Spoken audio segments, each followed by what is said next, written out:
Entonces, la semana del 30 de agosto estamos continuando con esta revisión de ciencia y género y hemos definido que para poder entender este fenómeno de cómo digamos, se ha conceptualizado el género y el papel del hombre, de los hombres y las mujeres en la ciencia, primero, evidentemente, tenemos que entender el papel del hombre y la mujer o las mujeres en la sociedad occidental, eh, en la cual nosotros de alguna u otra manera nos desenvolvemos, digamos, por lo menos esa es nuestra matriz o una de nuestras matrices culturales. Eh, y por eso es importante no solamente mirar qué es lo que ocurre al interior de la ciencia, porque la ciencia es una expresión, como cualquier actividad social, de lo que ocurre en estos grupos humanos en los cuales nosotros nos desenvolvemos. Entonces, la clase anterior estábamos mirando un fragmento o sea, un capítulo, en realidad, un texto, donde una persona, digamos, que fue una mujer que trabajó en el MIT como decana de pregrado, entonces está mirando cómo se puede concebir la relación del hombre y la mujer a partir de su experiencia en el MIT. Hoy día vamos a mirar algo un poco más general, ¿cierto? Que tiene que ver con lo que podríamos llamar de alguna forma la exclusión y cómo esto funciona. Entonces, me gustaría que hoy día pudiéramos tener la posibilidad de mirar algunos aspectos, como dije, más generales de las jerarquías de género, de cómo esto se articula. Y les pido que así como lo hicimos en la clase anterior, vayan dando sus opiniones. Eh, o también pueden ser algunas, esto nos pasa muy claramente porque pueden ser experiencias también personales que permitan entender también que esto no es solamente un tema de, de estudio, sino que también para bien y muchas veces para mal lo estamos viviendo también. Ok. Bien, entonces el objetivo de la clase de hoy es revisar algunos elementos involucrados en estas características asociadas al género para que de ahí, ¿no es cierto?, podamos mirarlo en la ciencia, que es el texto que estamos viendo hoy día, esta semana, digamos, de Londa de Schevinger. Bien, lo primero, ¿no es cierto?, que queda claro, esto sale de un texto, digamos, de historia, sobre la historia de la humanidad de Harari, es lo que está citado. Lo voy a poner también el fragmento para que lo puedan ver, o el texto completo, si tienen ganas de leerlo. Eh, es una breve historia de la humanidad. Lo primero que sale, ¿no es cierto?, a discusión es que la jerarquía, perdón, que el género está asociado a una jerarquía. O sea, ya lo tenemos súper claro, ¿no es cierto? Y no habría que darle mucha vuelta a esto, que la relación entre hombres y mujeres no es, lamentablemente, como debiera ser, digamos, no es una relación simétrica, al revés, es jerárquica, donde siempre el hombre, ¿no es cierto?, el varón, como vamos a ver acá, ¿no es cierto?, está conceptualizado en una situación, eh, digamos, de superioridad respecto de la mujer. Esto ha sido utilizado en diferentes culturas y sociedades. No todas las sociedades tienen esa jerarquía establecida respecto de la primacía del hombre respecto de la mujer. Hay sociedades que son más igualitarias, o también hay sociedades donde la mujer tiene una jerarquía de superioridad respecto al varón. Pero la mayor parte de las culturas que nosotros conocemos y que es la fuente, digamos, de nuestra forma de relacionarnos, perdón, ha sido, ¿no es cierto?, más bien el hombre el que está en una posición jerárquica. Eso está súper estudiado y es algo que justamente tiene que ver con el curso que estamos haciendo, con esta parte del curso sobre ciencia y género. La pregunta acá que se hacen muchos autores es si la diferencia entre hombres y mujeres es un asunto biológico o tiene que ver, ¿no es cierto?, con otros elementos que podríamos entender en un ámbito más social. Obviamente es un asunto biológico, ¿no es cierto?, el parir, porque es solamente un asunto de mujeres, eso es evidente. Sin embargo, cada sociedad a lo largo de su historia ha ido articulando esta idea que viene de la biología, de parir, por ejemplo, con algunos aspectos que tienen que ver con ideas y normas respecto de lo que son los hombres y son las mujeres. Sin embargo, uno puede ver esto claramente, ¿no? Que a pesar de que la diferencia entre hombres y mujeres es un asunto biológico, la mayor parte de los atributos, ahí lo pondría, yo destacaría bien esta parte, atributos asociados a la masculinidad y la feminidad, no tienen una base biológica. Entonces, lo primero que debiéramos pensar para entender el fenómeno de la participación de los hombres y las mujeres en la sociedad es que los atributos asociados a la masculinidad, asociados a la feminidad, no tienen una base biológica, a pesar de lo que uno pudiera en principio pensarlo.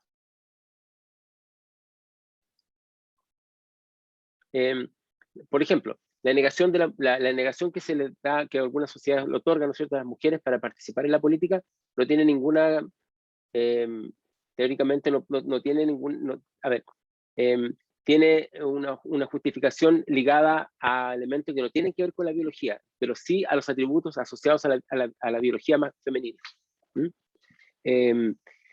Muchas culturas, y incluyendo la nuestra, asocian la afectividad y la irracionalidad, los sentimientos, también podríamos decirlo, a las mujeres. Y se asocia la afectividad, la irracionalidad o los sentimientos a las mujeres porque las mujeres, ¿no es cierto?, tienen a sus hijos, a su hija desde pequeño, lo tienen en su vientre, ¿no es cierto?, y generan un lazo especial diríamos en términos de especies, con sus crías.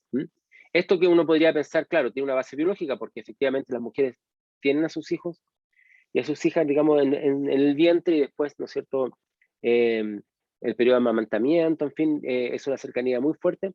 No es un asunto asociado a lo biológico en realidad, porque todo lo que conlleva el hecho de que la mujer amamante o que la mujer, digamos, dé a luz, o que la mujer, ¿no es cierto?, tenga a su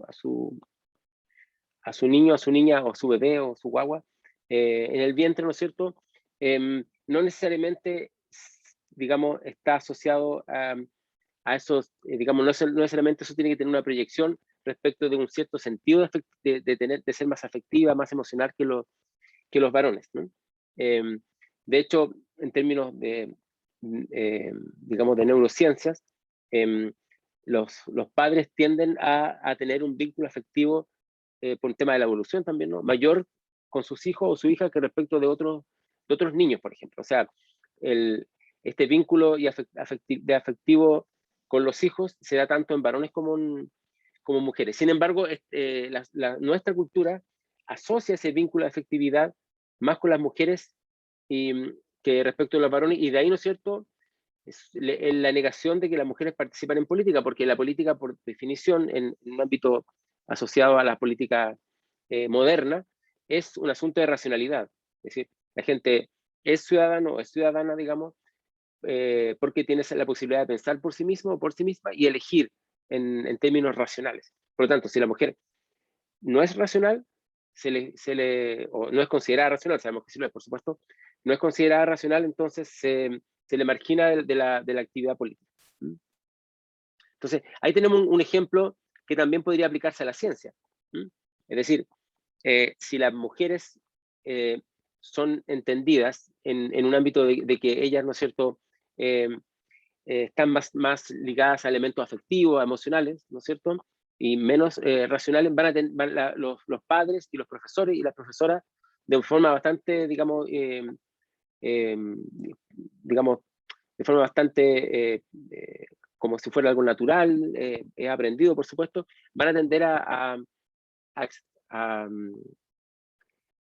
desarrollar las habilidades de afectividad más en las mujeres que en los hombres. Y como desarrollan más las habilidades de afectividad y menos, por ejemplo, el pensamiento lógico, entonces el pensamiento lógico va a ser mucho más estimulado y desarrollado en los varones, porque se espera o se cree que ellos son mucho más lógicos que las mujeres. Entonces, cuando hablábamos la vez pasada de las diferencias que podían haber en las pruebas estandarizadas, ¿recuerdan? Como la PSU u otras pruebas, y uno dice, pero ¿cómo va a haber diferencia entre hombres y mujeres? No puede tener un sesgo de género en la prueba, porque en sí misma la prueba es neutra, digamos, y puede ser aplicado tanto por hombres como por mujeres. Pero el problema no está ahí, no está en cuarto medio. El problema viene de antes, digamos. El asunto viene de cómo al creer que las mujeres y los hombres, su biología los determina respecto de ciertas habilidades o ciertas inclinaciones, por así decirlo, entonces en ese momento se van a desarrollar una expectativa respecto de lo que puede llegar a ser. Es decir, hay más expectativa de que la mujer sea afectiva, emocional que lógica, por ejemplo, y viceversa en el varón, pero también las habilidades. Las habilidades están muy desarrolladas desde pequeños y nosotros lo hemos visto, ¿no es cierto?, en los estudios que hay sobre diferentes, ámbitos escolares donde esto también ocurre. Bien, entonces, eso es un elemento, ¿no es cierto?, que hay que considerar. Bien. No sé si hay alguna pregunta hasta acá.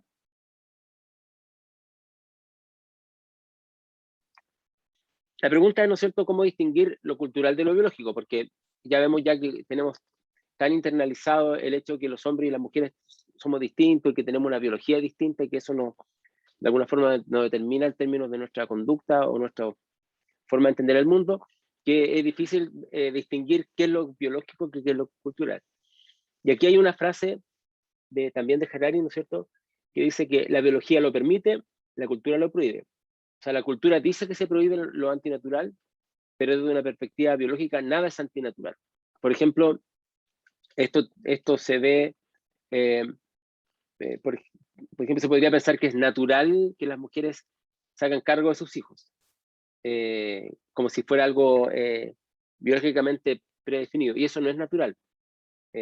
No todas las mujeres, o que las mujeres tengan hijos también, no todas las mujeres quieren tener hijos, o si quieren tener hijos, ¿no es cierto?, puede que le dediquen tiempo a otras cosas, pero también pasa que los varones también podemos, ¿no es cierto?, ser parte de la crianza, aunque, y pareciera que fuera antinatural que el esposo, por ejemplo, eso es muy característico, que el esposo se quede en la casa y que la mujer vaya a trabajar. Eso se ve como algo antinatural. Que uno diga, mira, ¿sabes qué? Yo prefiero quedarme como en la casa, como cuidando a los niños, antes de, ¿no es cierto?, de ir a trabajar, y se invierte un poco los roles. Eso podría parecer un poco como antinatural. Bien, entonces, nuestro concepto en general de natural y antinatural provienen de la teología cristiana. Eso está estudiado por lo menos para el ámbito de lo que es nuestra cultura, bueno, en la que vivimos nosotros actualmente, ¿no?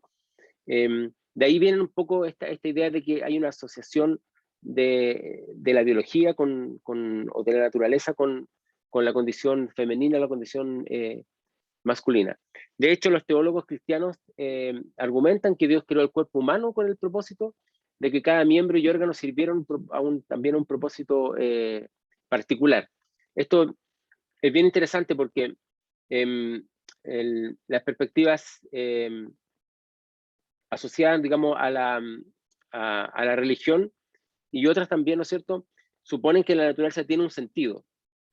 O sea, que el cuerpo humano tiene un sentido, como por ejemplo, lo vamos a ver respecto al los cuerpos de la mujer, o del varón, en fin.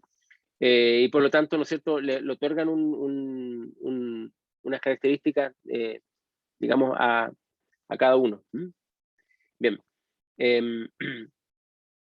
Ahora, bueno, ahora sabemos que, y por lo menos se piensa en la ciencia, que en general la naturaleza no tiene ningún propósito, no va para ningún lado, es simplemente algo que está dado ahí y que más bien ocurre por fenómenos asociados al azar. Es aleatorio. La naturaleza se ve como algo aleatorio, no como algo que tenga un propósito. Es como los virus, o sea, los virus no están, digamos, vinculados a una cierta maldad o bondad, ¿no es cierto? No hay virus que se pongan bonitos o virus que sean malos, simplemente existen y de forma totalmente aleatoria se van modificando y van mutando, en fin, y pueden ir afectando, donde pueden, digamos, pueden afectar a ciertas especies. Y no es que el coronavirus se pose en nosotros para terminar con la especie humana, ni mucho menos, sino que lo hace porque puede, digamos. Entonces, nosotros tenemos esa perspectiva en la actualidad respecto de lo que es natural y antinatural en relación, por ejemplo, a la naturaleza, que no nos vemos con un propósito. Y sin embargo, la religión sí la ve con un propósito. Y no solamente la religión cristiana, otras también de las religiones, por lo menos monoteístas, que conocemos. Los órganos, como dice acá, ¿no es cierto?, no han evolucionado con una finalidad y están en constante cambio, además. Entonces van cambiando todo el tiempo y eso es lo que ha permitido justamente la evolución. De modo que las características asociadas a la feminidad, y también le pondría acá la masculinidad, reflejan más bien la imaginación humana que una realidad biológica. Es lo que imaginamos que debiera ser un propósito del cuerpo de la mujer, lo que imaginamos que debiera ser un propósito del cuerpo del hombre. Por eso lo que hay que distinguir acá es lo biológico, que es asociado al sexo, del género asociado a la cultura. Esto es una categoría que es bien importante también para entender lo que vamos a mirar respecto de la participación de los hombres y las mujeres en la ciencia.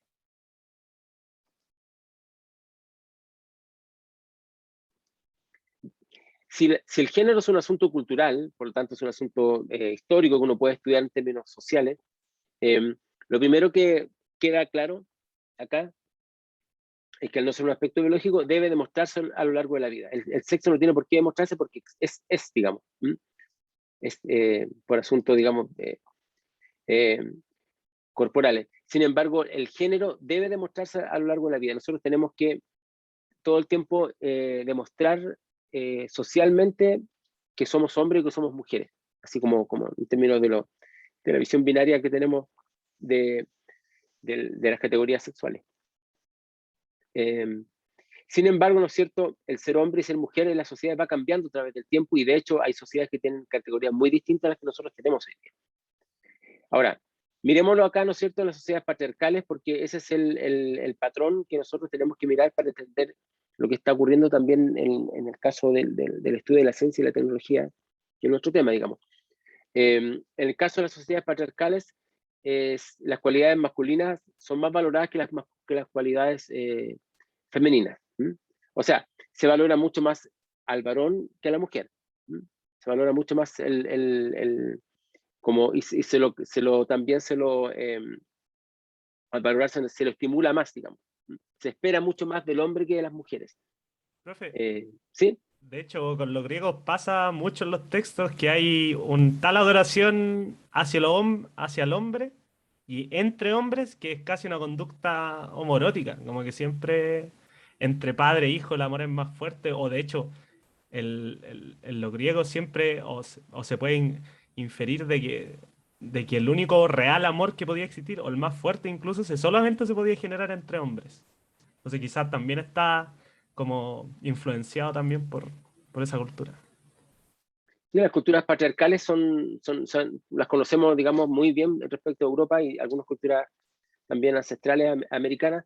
Con el tema de los griegos hay una discusión bien digamos, que uno podría entenderlo así también, una polémica, por un lado. Porque algunos dicen que es el lugar donde la homosexualidad, por ejemplo, del varón, era considerada de una manera mucho más valorada o no perseguida, como fue, ¿no es cierto?, después de las culturas cristianas, posteriormente en Europa. Es una perspectiva. La otra perspectiva es un poco la que dices tú, que como se valora tanto la figura del varón, es solamente, digamos, la expresión incluso de amor, digamos, en términos no amoróticos solamente, sino que en general se dan también entre varones.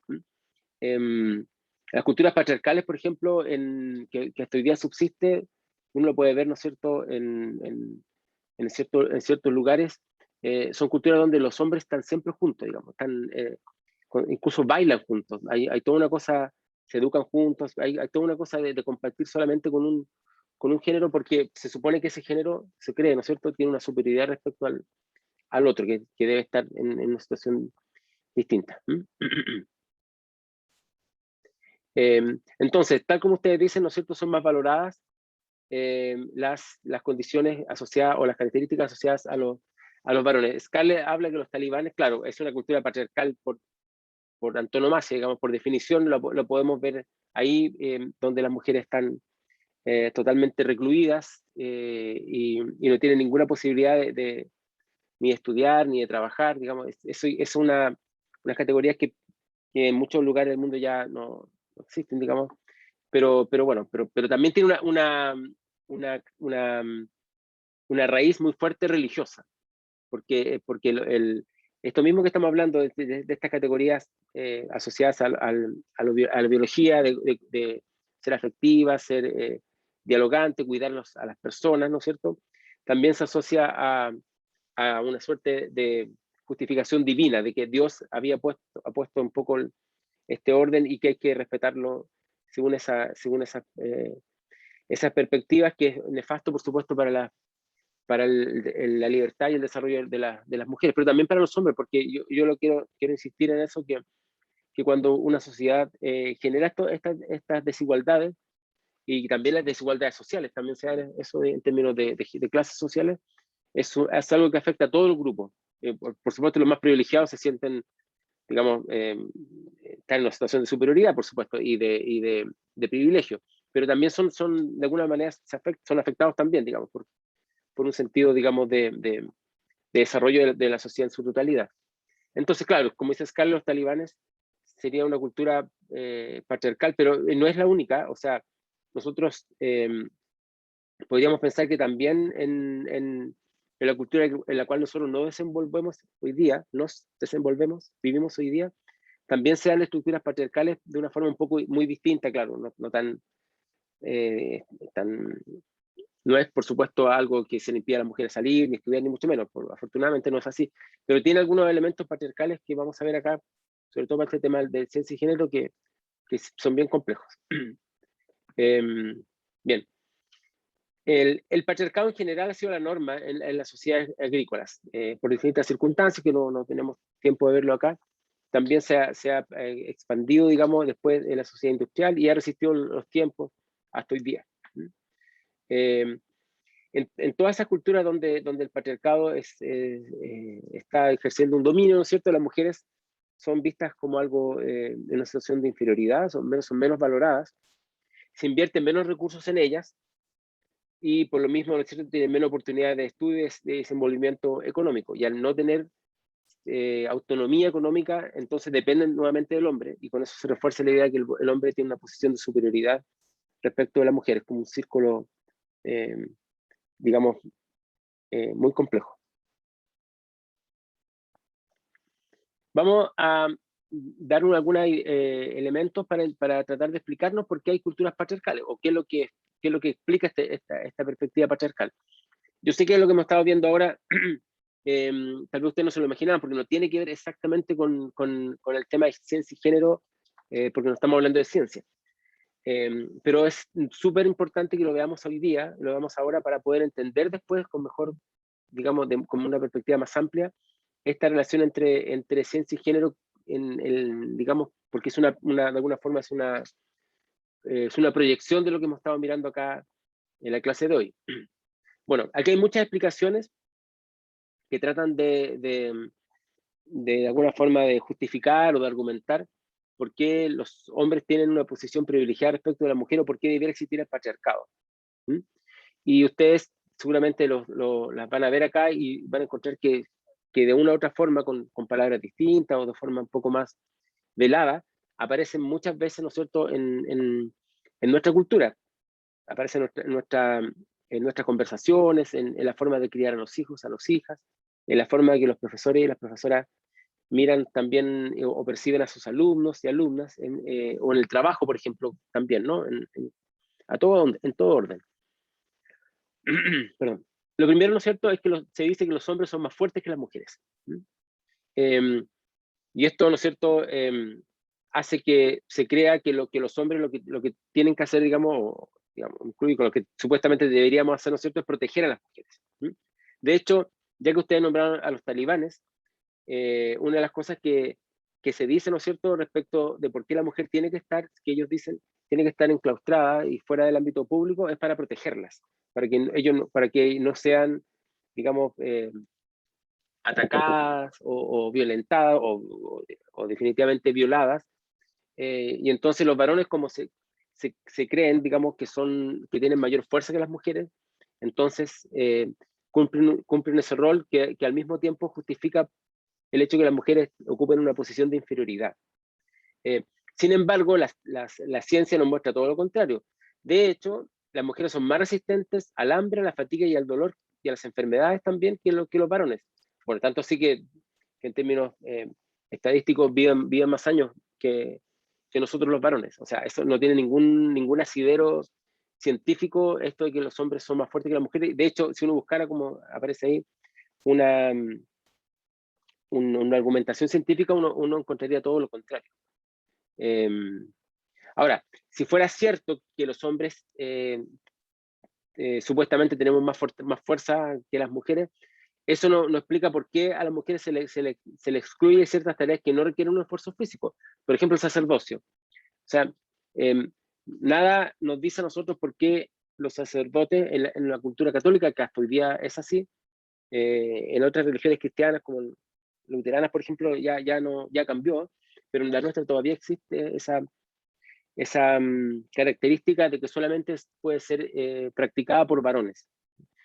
Los sacerdotes, pero también la política o la propia ciencia, no tienen que cargar peso, digamos, grande, no tienen que hacer tareas supuestamente fatigosas. Pues perfectamente, si se piensa que los hombres son más fuertes que las mujeres podrían hacer esas tareas, de hecho, que no requieren un esfuerzo físico, y dejar las tareas de esfuerzo físico a los varones. Por otro lado, ¿no es cierto? La historia muestra que las mujeres son las que se han dedicado a las tareas más duras, normalmente del campo y del hogar. Si ustedes miran las sociedades ancestrales, también en América, las mujeres eran las que hacían, digamos, marisquería, iban ¿no es cierto?, en los lagos, en los mares del sur, por ejemplo, los Cahuéscar, eran las mujeres las que se tiraban al agua, ¿no es cierto?, muy helada para buscar, ¿no es cierto?, los mariscos, etc. O sea, se ha estudiado también otra cosa. O sea, nosotros tenemos la idea de que los hombres, en el Neolítico, por ejemplo, que los hombres iban a cazar y las mujeres se quedaban en la casa, en la cueva, digamos. Es una de las razones por las cuales se habla que las mujeres desarrollan más el lenguaje, porque tenían que conversar, en fin, etc. Pero se ha estudiado que cuando se empezó digamos, a desarrollar una arqueología para entender cómo vivían las sociedades, digamos, las primeras sociedades que tenemos registro en Europa, siempre se buscó con esa idea de que la mujer debía estar en un lugar y que la mujer no debía estar, digamos, peleando por la caza, digamos, de los animales. Y lo que sabemos hoy día es todo lo contrario, que todo lo que era cacería fue un asunto de hombres, tanto de hombres como de mujeres.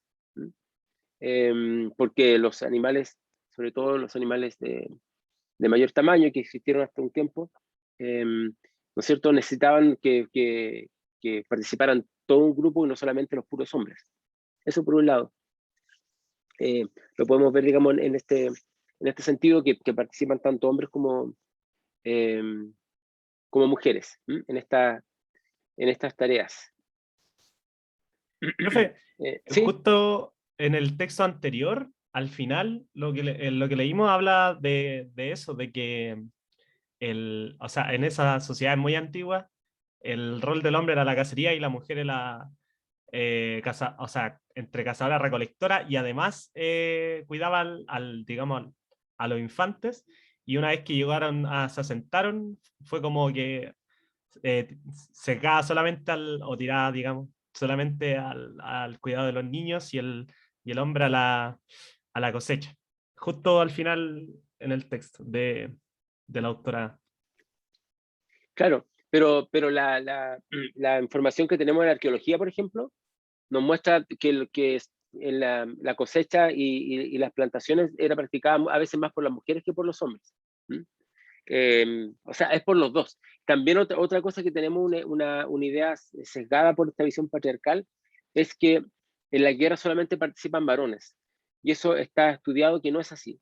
En las guerras participan hombres como mujeres. Bueno, ahora es distinto, pero incluso ahora también uno podría verlo. Y las mujeres también peleaban. Habían ejércitos también compuestos por mujeres. Y eso se ha estudiado poco porque siempre se pensó que eran los hombres solamente los que iban a la guerra, pero eso ha cambiado también con la perspectiva histórica, que permite encontrar cosas que antes no queríamos buscar o pensamos que no existían. Igual Entonces, es sí, súper importante eso de la perspectiva histórica, porque, claro, pues antes escribían, la mayoría de los escritores, historiadores eran hombres, entonces hombres cristianos, entonces escribían la historia desde ese punto de vista. Y bueno, ahora claramente ha cambiado y los estudios arqueológicos dicen otro tipo de cosas también, que creo que igual es bueno recalcar. sí, pues esto es muy bueno porque estamos haciendo una imagen distinta de lo que es la sociedad, mucho más justa, digamos, para lo que fue la historia. Ahora, el tema de que la historiografía ha sido desarrollada por los varones más que por las mujeres, eso es innegable porque los hombres son los que publican más libros y ahora ha ido cambiando esto. Y también, ¿no es cierto?, que la historia de género ha ayudado a entender una perspectiva distinta. Ahora, lo interesante respecto del género es que es un problema que es transversal, es un tema longitudinal porque todas las perspectivas históricas deben incorporar la visión de género para hacerse un cuadro más amplio de lo que ocurre, y la ciencia también. Y vamos a mirar acá con algunos ejemplos que incluso en periodos donde las mujeres no podían ir a estudiar en las universidades o estaban muy constreñidas a un espacio más bien de lo privado, aún así, ¿no es cierto?, son partícipes directas de la ciencia, pero no la hemos visto. Con Lavoisier vamos a mirar, ¿no es cierto?, la importancia que tienen otras figuras como las hermanas, las hijas, las esposas, que muchas veces son parte digamos, de un equipo científico. Pero cuando se ha estudiado esto, hemos mirado solamente a los hombres y hemos dejado fuera a las mujeres. Entonces, tiene que ver con la justicia de género, por así decirlo, pero también con hacerse una idea más, más equilibrada y de cómo funciona una sociedad, porque la sociedad funciona con hombres y con mujeres, o sea, eso lo sabemos nosotros. O sea, hacemos un paréntesis acá, lo podemos pensar, ¿no? Nosotros sabemos que tanto los hombres como las mujeres en nuestra vida han sido igual de importantes para nuestro aprendizaje, para nuestra forma de entender las cosas. Entonces, pero cuando miramos la historia, vemos solamente a los varones. Entonces, es un tema que es bien importante tener en cuenta. Y yo quiero que ustedes lo piensen porque, sobre todo, considerando que ustedes van a tener la tarea tan importante de formar a la gente joven de los colegios, en la secundaria, si no tienen esta perspectiva de género, también esto, o sea, al revés, dicho, es muy bueno que tengan esta perspectiva, digamos, de género, para poder entender mejor cómo la relación también, cómo funciona entre hombres y mujeres en la sociedad. Bien, no hay una relación directa entre la fuerza física y el poder de los varones, eso está claro, y en el deporte hay algunos casos, digamos, bueno, hay cosas innegables en términos biológicos que en general los varones tienen mayor masa muscular que las mujeres, por una cuestión genética, en fin. Pero eso no significa que necesariamente tengan mayor fuerza. De hecho, empezando por mí, por los que conozco, por muchos que conozco, dejamos mucho que hacer en la cantidad de masa muscular que tenemos, así que tampoco es una cosa solamente de los varones. Pero bueno, pero genéticamente es así, en todo caso. Pero eso no explica, ni siquiera eso explica que haya mayor fuerza física o mayor capacidad, fortaleza en los hombres que en las mujeres. Una segunda explicación que se da mucho, ¿no es cierto?, es que los hombres tienen mayor tendencia a la violencia y a la agresividad. De hecho, esto se entiende incluso desde que son niños, que se tolera mucho más la violencia y la agresividad en los varones, pero se castiga eso en las mujeres. ¿Sabes? ¿No? Como que no es femenino actuar de forma agresiva, por ejemplo, o actuar de forma violenta, pero cuando un varón lo hace, digamos, se entiende que es algo natural a su condición de masculina, y hay una expectativa, que yo como le he explicado varias veces un poco este punto, la expectativa, lo que se espera, lo que uno tiene que hacer, lo que espera su familia, lo que espera sus profesores, profesoras, lo que espera sus compañeros, sus amigos o amigas, digamos, juega un papel muy importante en la identidad que uno se va construyendo desde niño o niña. Entonces, esa expectativa es que los hombres seamos más violentos, seamos más agresivos, y que las mujeres tengan una actitud mucho más pacífica. Esto se ha explicado también en el marco de las teorías evolucionistas, que le dieron una suerte de justificación científica, aunque no lo es, pero pseudocientífica a esta idea de que los hombres son más violentos. por un tema, digamos, de que los hombres más violentos tendieron a imponerse a sus adversarios, por lo tanto heredan a su descendencia, ¿no es cierto?, esa misma agresividad y violencia y también la competitividad, que lo podríamos poner acá como elemento también masculinizado.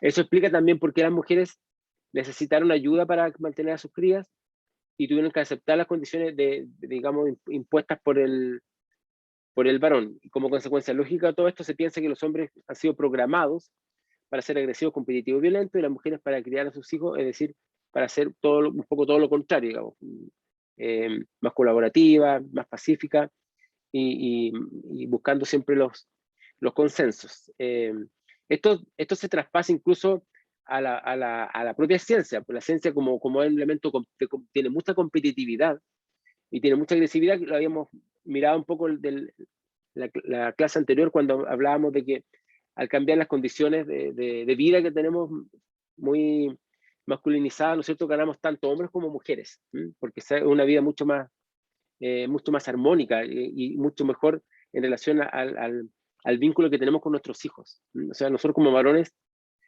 que tenemos hijos, digamos que desearíamos tener una relación mucho más, que la sociedad nos dejara, por así decirlo, de darnos el tiempo para criar a nuestros hijos. Y no que se viera una disminución de nuestra virilidad o masculinidad, el no poder, digamos, estar presente en la crianza de nuestros hijos. Entonces es un elemento también muy relevante, ¿no es cierto?, respecto de esta consideración en relación a lo que supuestamente es una biología que se traspasa, digamos, a una condición cultural.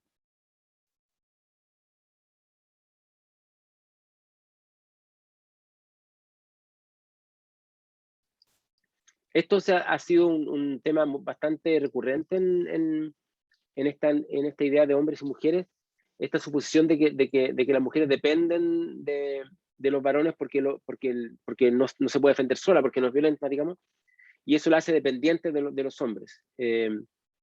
Y también, ¿no es cierto?, que la competitividad de los machos hace que los hombres sean socialmente siempre más dominantes. Esto ha sido desmentido por la ciencia, por ejemplo, mirando otras especies que no son patriarcales. O sea, no en todas las especies el macho ejerce, ¿no es cierto?, ese mismo rol que supuestamente nosotros pensamos que es parte de la naturaleza. No es algo biológico ni natural, es algo totalmente construido históricamente, digamos, construido por la sociedad.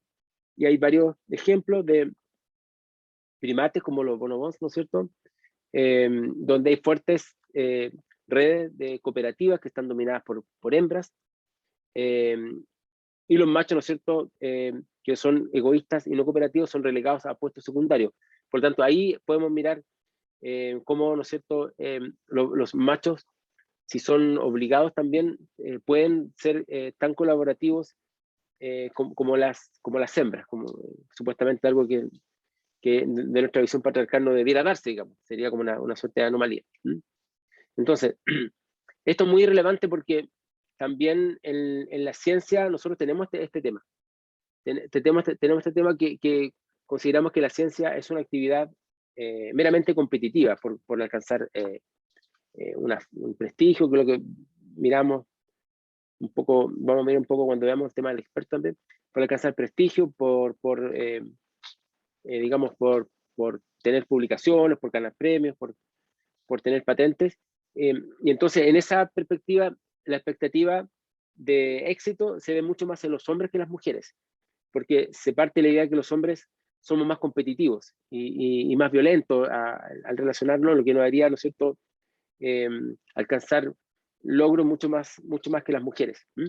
Ya, eso es completamente, digamos, uno pareciera que sí ocurriera en la ciencia, pareciera que lo competitivo es un elemento, porque de hecho es consustancial a la ciencia, pero la ciencia, si no es colaborativa, no llega a ninguna parte.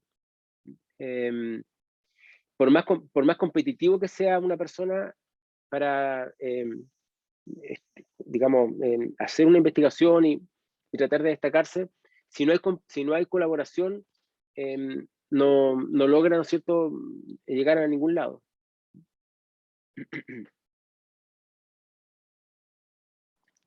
Evidentemente hay disciplinas un poco más, o sea, todas las disciplinas son colaborativas y unas que se notan un poco más. La astronomía, por ejemplo, es evidente que es una disciplina de colaboración a nivel global, porque para hacer observaciones desde el siglo XVIII, cuando ya existían los telescopios, siglo XIX, desarrollados, digamos, con cierta precisión y potencia, era necesario hacer observaciones de diferentes puntos de la Tierra. Y de ahí, ¿no es cierto?, de alguna forma coordinarse para poder hacer como si se hiciera una suerte de gran telescopio, porque se hace, ¿no es cierto?, desde diferentes lugares de la Tierra un fenómeno, un evento astronómico, por ejemplo, particular, por ejemplo, el paso de los planetas interiores entre el Sol y la Tierra, como el paso de Venus, el paso de Marte, o algún otro fenómeno, digamos, como un eclipse o algo así, ¿no? Que son fenómenos que para el siglo XVIII, siglo XIX fueron muy relevantes para ir haciendo, por ejemplo, la medición astrométrica, empezar a medir las dimensiones del sistema solar, digamos, de nuestro barrio primero. Se hicieron gracias a ese tipo de observaciones que se hacían de diferentes partes del mundo. Si alguien era muy competitivo y quería, ¿no es cierto?, destacarse, no sé, desde un país determinado, no llegaba a ninguna parte porque necesitaba la información y los datos del otro lugar y también necesitaba ponerse de acuerdo con qué matemáticas iba a poder trabajar esa cantidad de información. Por lo tanto, hay un acto colaborativo y nosotros hemos publicado hace poco un artículo donde mostrábamos cómo entre un astrónomo alemán y otro astrónomo norteamericano en el siglo XIX se ponen de acuerdo para encontrar un punto de observación en el extremo sur, que va a ser Chile, y ahí es el inicio de la observación astronómica en Chile a mediados del siglo XIX, pero también, ¿no es cierto?, el papel que juegan matemáticos como Gauss o viajeros como Alexander von Humboldt, ¿no es cierto?, en ese momento para poder ir generando una red de colaboración que permitiera, digamos, entender las posibilidades de una observación desde el hemisferio sur, antes de que viniera una expedición astronómica a Chile. Hubo una correspondencia que nosotros revisamos. Si le interesa el artículo, yo lo voy a poner en un curso, está en inglés, pero igual se puede leer, es que publicamos el año pasado sobre este encuentro. Ustedes, si miran ese artículo, ustedes se darán cuenta que la ciencia es una actividad completamente colaborativa. Si uno lo mira, por ejemplo, el tema de la especiación y ve cómo se ha estudiado las especies, sobre todo aquellas especies que tienen una movilidad bastante amplia, por ejemplo, ciertos peces o ciertas aves, es evidente, ¿no es cierto?, que se necesita observar de muchas partes. Y ahí donde entra la ciencia ciudadana muy bien, y la gente, ¿no es cierto?, puede sacar fotografías y puede utilizar aplicaciones, ahora se hace de esta manera, y construir una base de datos que no se hecha por una persona, sino que por miles de personas, en diferentes partes del globo. Entonces, esto echa por tierra lo que estábamos diciendo recién, ¿no es cierto?, respecto de que la capacidad o supuesta tendencia de los varones a competir lo haría más aptos para la ciencia, que es uno de los factores que se ha puesto como argumento.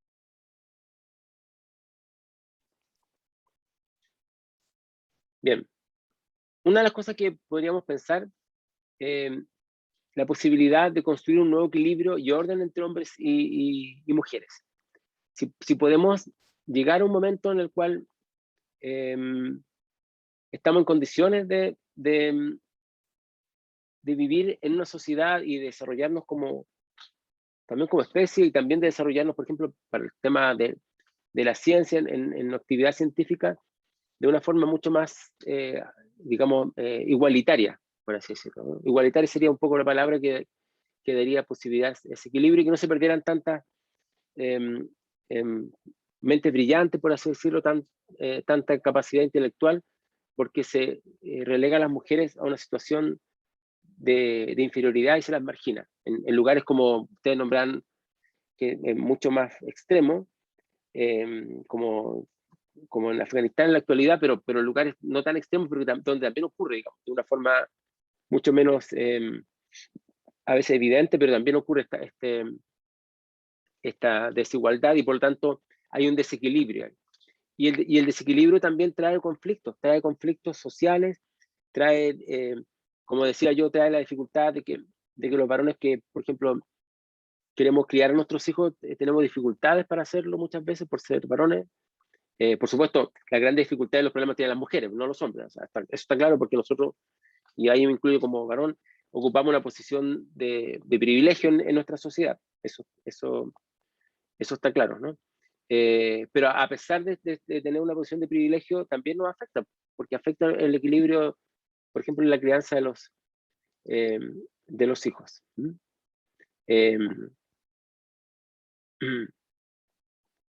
Ahora, uno podría preguntarse cómo llegó a ocurrir esto, ¿no? Que la única especie cuyo éxito depende sobre todo de la cooperación de los individuos, que supuestamente son menos cooperativos los hombres, controlan a los individuos que supuestamente son más cooperativos las mujeres. Es una cosa muy, muy rara, ¿no es cierto?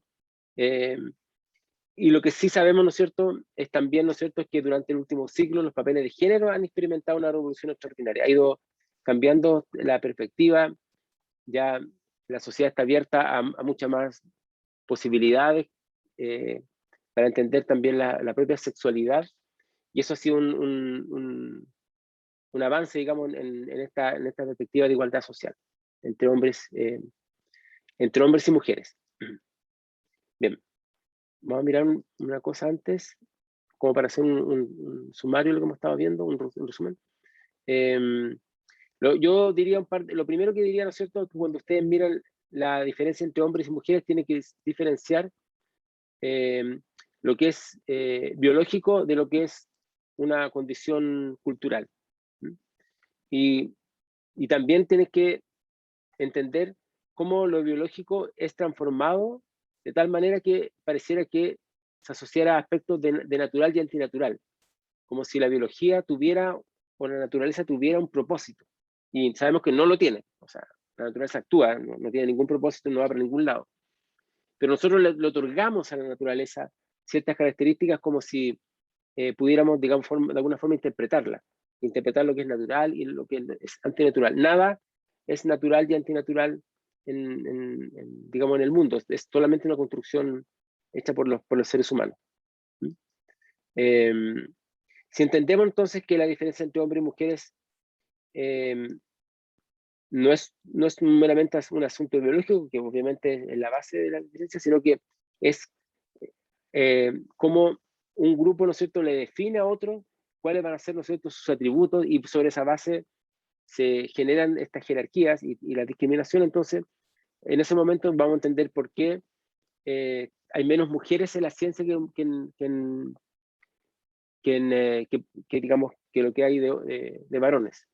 Y eso es lo que yo quiero que podamos discutir. Entonces, si tenemos la pregunta, ¿por qué entran menos mujeres a carreras de matemáticas, de física, de ingeniería? O por qué cuando entran mujeres a la actividad científica entran más a biología, por ejemplo, y menos a física.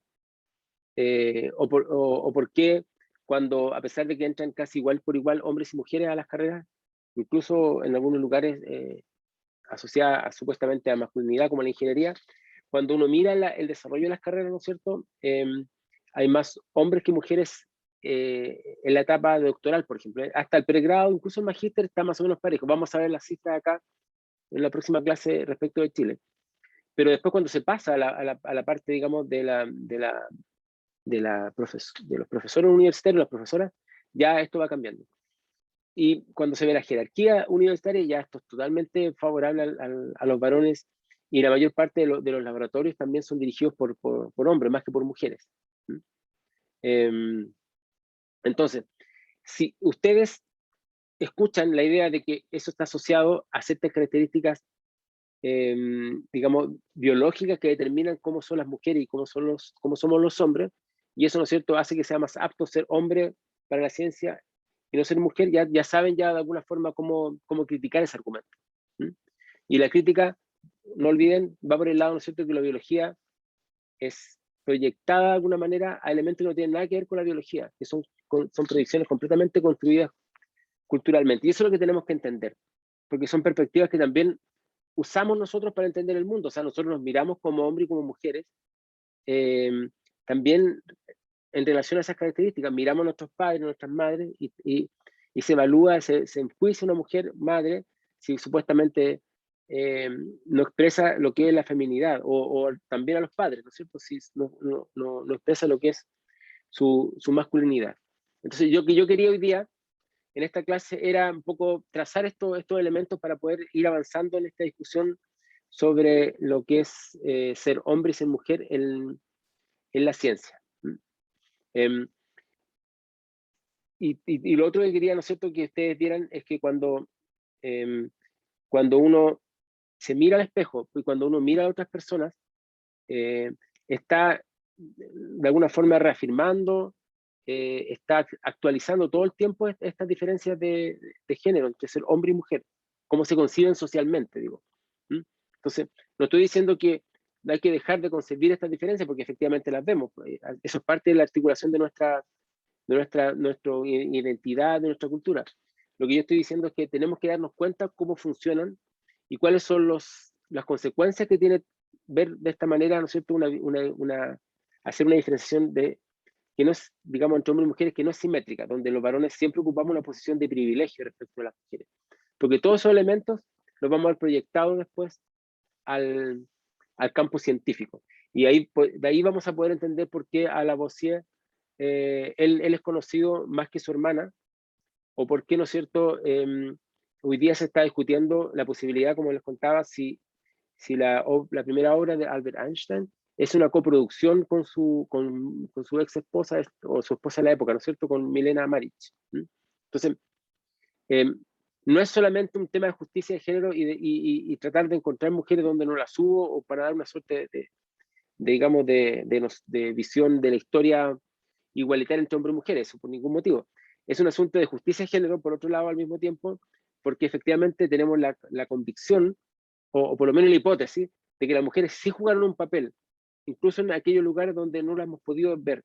Entonces, la pregunta es, ¿no vemos a las mujeres en la ciencia porque efectivamente tienen características distintas a los hombres que no las hacen aptas para la ciencia, que es una de las teorías que obviamente este curso no sustenta, si no, no habríamos hecho esta parte del curso? ¿O es debido a que no hemos tenido la idea de buscar la presencia de las mujeres en la ciencia, incluso en aquellos periodos de la historia donde las mujeres ni siquiera podían formarse en los sistemas, digamos, educativos universitarios, en fin. Bien, no sé si hay alguna pregunta o algo que quieran agregar a lo que hemos estado viendo. Voy a parar la grabación.